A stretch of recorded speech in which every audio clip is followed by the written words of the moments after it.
Hello friends, स्वागत है आप सभी का अपने चैनल T10 स्टडी पर।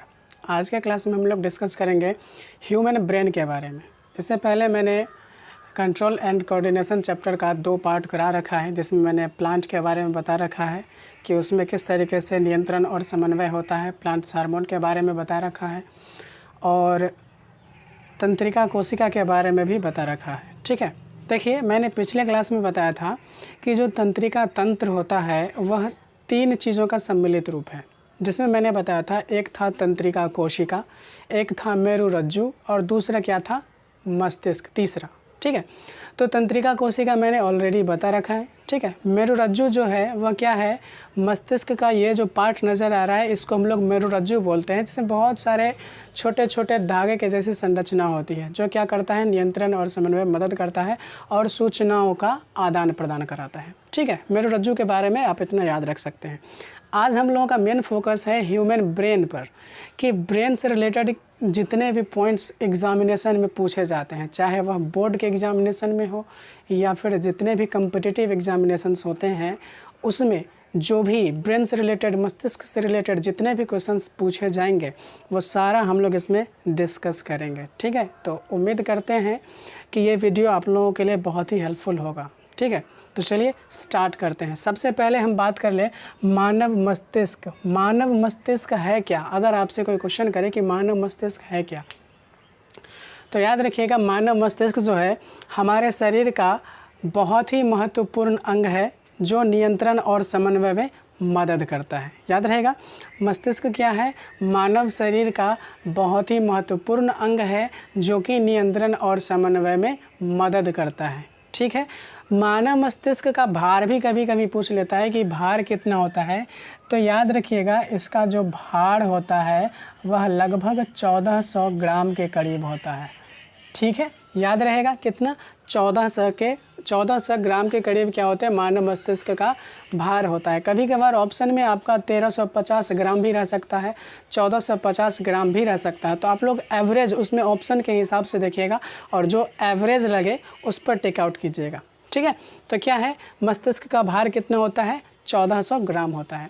अब देखिए ह्यूमन ब्रेन जो है, ह्यूमन ब्रेन एक हड्डी के ढांचे में बंद रहता है, जिसको हम लोग खोपड़ी बोलते हैं। इंग्लिश में इसको क्या कहते हैं? क्रेनियम कहते हैं। ठीक है, तो क्वेश्चन इस तरीके से पूछ सकता है कि ये जो मानव का मस्तिष्क है, ये जो इंटरनल पार्ट है, यह किसके अंदर बंद रहता है? तो एक हड्डी का खोखला भाग होता है और उस हड्डी के पार्ट को क्या बोलते हैं हम लोग? क्रेनियम कहते हैं। ठीक है, हड्डी से याद आई, हड्डी किसका बना होता है? कैल्शियम फॉस्फेट का बना होता है, ये भी याद रखिएगा। ठीक है, तो इतना पॉइंट आपको मस्तिष्क के बारे में समझना जरूरी था। अब देखिए, जब ये मस्तिष्क क्रेनियम के अंदर बंद रहता है तो मस्तिष्क का जो पार्ट है, मस्तिष्क का जो सबसे बाहरी पार्ट है, जो झिल्ली है ना, उसमें 3 लेयर पाए जाते हैं। ठीक है, मस्तिष्क जो झिल्ली से घिरा होता है वह 3 लेयर का बना होता है। उन तीनों लेयरों के नाम आपको याद रखना है। क्या है? ड्यूरामेटर है, आर्केनाइट है और पायामीटर है। ठीक है, और इन्हीं तीनों लेयरों के सम्मिलित रूप से हम लोग क्या बोलते हैं? मेनिनजीज बोलते हैं। ड्यूरामेटर, आर्केनाइट और पायामीटर, तीनों को सम्मिलित रूप से क्या कहते हैं? मेनिनजीज कहते हैं। कभी कभार आप लोगों ने सुना होगा एक रोग का नाम, मेनिनजाइटिस रोग। तो मेनिनजाइटिस क्या है?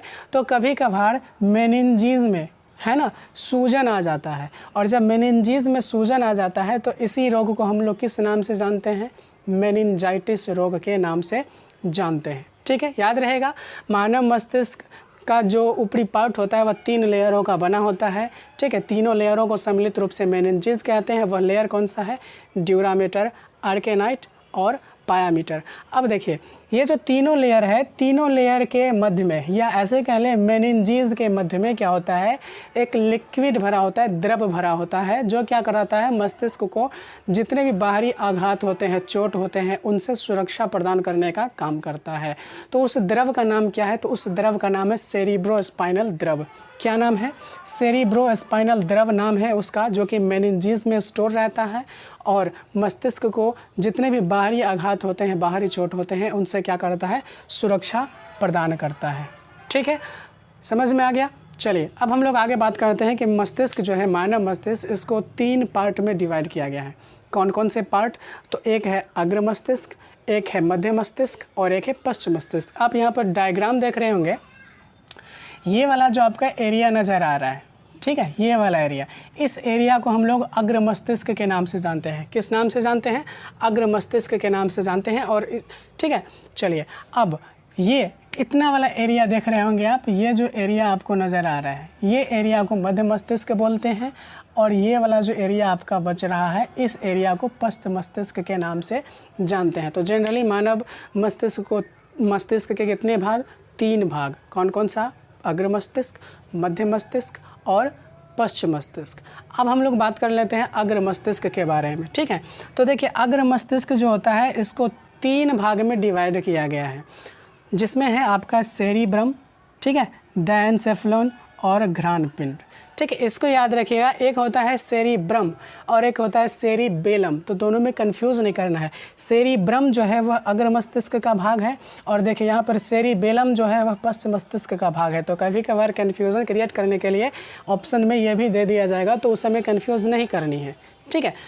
अग्र मस्तिष्क के कौन कौन से भाग हो गए? सेरिब्रम, डायनसेफलॉन और घ्राणपिंड। अब देखिए, सेरिब्रम जो है हमारे मस्तिष्क का सबसे बड़ा भाग होता है, ठीक है। ये जो हमारा मस्तिष्क है, ठीक है, उसका सबसे बड़ा भाग कौन होता है? सेरिब्रम। लगभग 3/4 भाग जो होता है वो आपका सेरिब्रम का ही होता है। उसके बाद आपके जितने भी पश्च मस्तिष्क या मध्य मस्तिष्क या उनसे रिलेटेड जो पार्ट्स होते हैं वो आते हैं मात्र 1/4 में, ठीक है। बाद बाकी आपका जो 3/4 होता है वो आपका कौन सा होता है? आपका सेरिब्रम होता है, जो कि मस्तिष्क का सबसे बड़ा भाग है, ठीक है। अब देखिए, सेरिब्रम का काम क्या है? तो सेरिब्रम जो है, सेरिब्रम का सबसे मेन काम क्या है? याददाश्त बनाए रखना और इससे भी ज़्यादा ऐच्छिक क्रियाओं का नियंत्रण करना। अब देखिए, ऐच्छिक क्रिया का मतलब क्या होता है? देखिए, क्रियाएं 2 तरीके के, एक ऐच्छिक और एक अनैच्छिक। एक यांत्रिक भी होता है लेकिन हम उसको डिस्कस नहीं करेंगे। तो देखिए, ऐच्छिक क्रिया का मतलब होता है वैसा क्रिया जो हमारे इच्छा के अनुरूप हो, ऐच्छिक क्रिया कहलाएगा।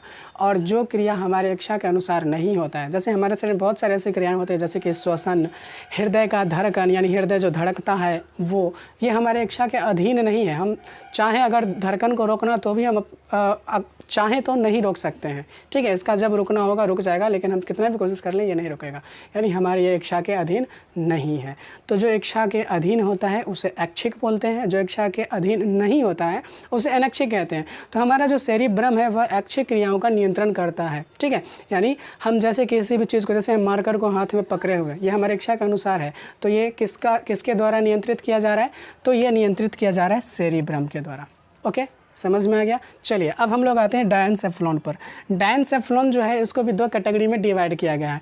एक तो आपका आता है हाइपोथैलेमस और एक आता है थैलेमस, ठीक है। दोनों का काम लगभग बराबर है, लेकिन फिर भी इसको हम लोग देख लेते हैं। हाइपोथैलेमस जो है ये किसका काम, कौन सा काम कराता है? तो भूख, प्यास और ताप को नियंत्रित करने का काम करता है। हमें जो कभी भूख का आभास होता है, ठीक है, प्यास लगता है या फिर डिफरेंट टाइप के टेम्परेचर का आभास होता है, ठंडा गर्म, ये सभी टेम्परेचर, भूख, प्यास, इन सभी चीज़ों का नियंत्रण कौन करता है? तो ये करता है हाइपोथैलेमस या कह लें डायनसेफलॉन, ठीक है। हाइपोथैलेमस के साथ साथ एक और पार्ट होता है डायनसेफलॉन का जिसको थैलेमस बोलते हैं, और यह भी टेम्परेचर को ही क्या करता है? हमें बताता है कि टेम्परेचर, मतलब आभास दिलाता है टेम्परेचर का, ठीक है। चलिए, तो अग्र मस्तिष्क से रिलेटेड सारा पॉइंट आप लोगों को समझ में आ गया हो। अग्र मस्तिष्क को प्रमस्तिष्क, सेरिब्रम को प्रमस्तिष्क भी बोलते हैं, याद रखिएगा, ठीक है। चलिए अब हम लोग आते हैं सेकंड मध्य मस्तिष्क पर, ठीक है। मध्य मस्तिष्क का उतना ज़्यादा एग्जामिनेशन में से नहीं पूछा जाता, लेकिन फिर भी याद रखिएगा, मध्य मस्तिष्क के भी 2 पार्ट, एक सेरिब्रल और एक होता है कार्पोरा क्वाड्रिजेमिना। देखिए, ये जो पार्ट है ये याद रखिएगा, कम्पिटिटिव एग्जामिनेशन में जब आप जाएंगे तो उसमें आपसे इन सभी चीज़ों के बारे में पूछ लिया जाएगा कि कार्पोरा क्वाड्रिजेमिना जो है वह कौन से मस्तिष्क का भाग है, या सेरिब्रल या फिर सेरिब्रम या फिर सेरिबेलम किसका भाग है। तो याद रखिएगा, तीनों नाम मिलता जुलता है तो प्रॉब्लम हो सकता है एग्जाम में। तो सेरिब्रम अग्र मस्तिष्क, सेरिब्रल मध्य मस्तिष्क, सेरिबेलम पश्च मस्तिष्क, तो नाम आप लोगों को याद रखना चाहिए, ठीक है। तो सेरिब्रल और कार्पोरा क्वाड्रिजेमिना जो है वह मध्य मस्तिष्क का भाग है, और इसका काम क्या है? तो हम जितनी भी चीज़ों को देखते हैं, सुनते हैं, यानी कह लें सुनने और देखने जैसी क्रियाओं का जो नियंत्रण होता है वह किसके द्वारा होता है? तो वो आपका होता है मध्य मस्तिष्क के द्वारा, यानी कह लें सेरिब्रल और कार्पोरा क्वाड्रिजेमिना के सम्मिलित रूप से, ठीक है। तो याद रहेगा, देखने और सुनने जैसी क्रियाओं का नियंत्रण किसके द्वारा होता है? मध्य मस्तिष्क के द्वारा होता है। चलिए अब हम लोग आते हैं लास्ट पश्च मस्तिष्क के तरफ। देखिए पश्च मस्तिष्क को भी 3 भाग में डिवाइड किया गया है, एक सेरिबेलम, दूसरा मेडुला ऑब्लांगेटा और तीसरा पोन्स वेरोलाई। ठीक है, मैंने जब पिछला वीडियो बताया था आप लोगों का, उसमें एक बताया था किडनी वाला जो बताया था उत्सर्जन वाले चैप्टर में, उसमें मैंने कहा था मेडुला, याद होगा कि किडनी के ऊपर एक अधिवृक्क पाया जाता है और उसका जो एक पार्ट होता है मेडुला। ठीक है, तो वो मेडुला और ये मेडुला दोनों अलग अलग चीज़ें हैं, याद रखिएगा। ठीक है, मेडुला कहेगा तो अधिवृक्क का पार्ट और मेडुला ऑब्लांगेटा कहेगा तो पश्च मस्तिष्क या मस्तिष्क का पार्ट। ठीक है, तो पश्च मस्तिष्क को भी 3 भाग में, एक तो सेरिबेलम, मेडुला ऑब्लांगेटा और पोन्स वेरोलाई। अब तीनों का काम देख लेते हैं। सेरिबेलम का काम क्या है, तो शरीर का जो संतुलन बनाना होता है, शरीर जो संतुलन बनाए रखता है, इसके लिए कौन जिम्मेदार है, सेरिबेलम। यानी कह लें जब हमारा जो शरीर है, हमारे शरीर का जो संतुलन बना रहता है, यह किसके वजह से, पश्च मस्तिष्क का जो सेरिबेलम है इसके वजह से। यानी संतुलन को नियंत्रित करने का काम कौन करता है, सेरिबेलम करता है। ठीक है, अभी मैंने एक चीज़ कहा था कि जो जितने भी ऐच्छिक क्रियाएं होती हैं उसका नियंत्रण कौन करता है, सेरिब्रम करता है। अब बात आता है ऐच्छिक क्रिया का नियंत्रण तो सेरिब्रम करता है, लेकिन अनैच्छिक क्रिया का नियंत्रण कौन करेगा, तो अनैच्छिक क्रिया का नियंत्रण आपका करेगा मेडुला ऑब्लांगेटा। क्या करेगा, मेडुला ऑब्लांगेटा। अब ये अनैच्छिक क्रिया जैसे श्वसन दर हो गया, मैंने लिखा ही होगा, श्वसन दर, हृदय की धड़कन, ठीक है, या फिर गर्भाशय, इन सभी चीज़ों में, या फिर आंतरिक जो पाचन वगैरह क्रियाएं होती है, इन सभी चीज़, ये जो सारा चीज़ है, ये सारा क्या है, अनैच्छिक क्रिया है। ठीक है, तो इन सभी चीज़ों का नियंत्रण किसके माध्यम से होता है, मेडुला ऑब्लांगेटा के माध्यम से होता है। तो याद रखेंगे मेडुला ऑब्लांगेटा जो है जनरली अनैच्छिक क्रिया का नियंत्रण करता है। नेक्स्ट आपका लास्ट है पोन्स वेरोलाई। पोन्स वेरोलाई है जो वो किसका नियंत्रण करता है, आंसू और लार का। ठीक है, हमारे आंखों से जो आंसू आता है या मुख से जो लार, ग्रंथि से जो लार स्रावित होता है, उन सभी चीज़ों का नियंत्रण कौन करता है, आपका पोन्स वेरोलाई करता है। ठीक है, तो उम्मीद करते हैं कि ये सारा पॉइंट आप लोगों को समझ में आ गया होगा। ठीक है, तो चलिए, अगर ये सारा पॉइंट आप लोगों को समझ में आ गया होगा तो एक लाइक ज़रूर कर दीजिएगा। 1-2 बार इस वीडियो को आप देखेंगे तो इसमें जितने भी पॉइंट दिए गए हैं वो सारा चीज़ आप लोगों को समझ में आ जाएगा। ठीक है, सबसे ज़्यादा इंपॉर्टेंट आप लोगों के लिए अग्र मस्तिष्क और पश्च मस्तिष्क का है। ठीक है, इससे बहुत सारे एग्जामिनेशन में क्वेश्चंस पूछे जाते हैं, तो इसको याद रखिएगा। मिलते हैं अगले वीडियो में, तब तक के लिए धन्यवाद।